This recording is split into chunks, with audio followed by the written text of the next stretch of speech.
नमस्कार दर्शक बंधु, आज हूँ 29 तारीख गुरुवार। आज दिनर गुरुत्वपूर्ण खबर उपरे नजर पकाइबा। देश विदेश आरंभ कर राज्यर संपूर्ण गुरुत्वपूर्ण खबर से आपण मानक अनुरोध भिडियोटी को शेष जाए देखिए। बढ़िला धान दर। खरीफ ऋतु पूर्व चाषी मानक राज्य सरकार करिपारंती बड़ घोषणा। एने आज केंद्र मंत्रिमंडल रे बैठक बसिथिला। 5टी बड़ निष्पत्ति निया जाइछि। केंद्र मंत्री अश्विनी वैष्णव गणमाध्यम को सूचना देइछन्ति। कृषक कल्याण को प्राथमिकता दे केंद्र सरकार खरीफ ऋतु पूर्व धान उपर सहायक मूल्य वृद्धि करिसेंति। एही बाबद केंद्र सरकार तरफ 2,07,000 कोटी बजेट को मंजूरी मिली।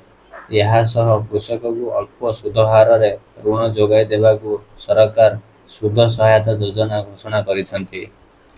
7 दिन मध्य दिव्यांग को विवाह करिथिबा व्यक्ति को आर्थिक प्रोत्साहन दियाजिबो। मंत्री कड़ा निर्देश। मंत्री नित्यानंद गंडा संपृक्त अधिकारी को निर्देश देइछन्ति जे जेउ माने दिव्यांग व्यक्ति सहित विवाह करिछन्ति सेमानकु 7 दिन मध्य आसंता 7 दिन मध्य सेमानकु आर्थिक प्रोत्साहन प्रदान करंतु। खबर नंबर 3। कोरोना को नहीं बढ़िला चिंता। लागिपारे कटकणा। भारत में पुणी थे कोरोना भाइरस बढ़िबारे लागिछि। राज्य में 5 जन कोरोना चिन्हट हेबा परे आज कोविड स्थिति को नहीं गुरुत्वपूर्ण बसिथिला।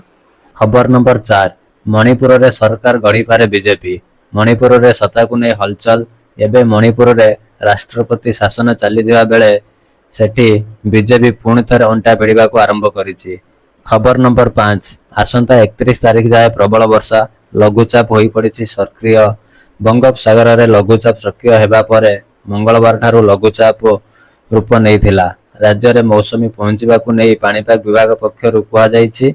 एने आगामी 48 घंटा पर्यंत राज्य में प्रबल वर्षार संभावना रही। 48 घंटा पर धीरे धीरे वर्षा कमिबार संभावना रही।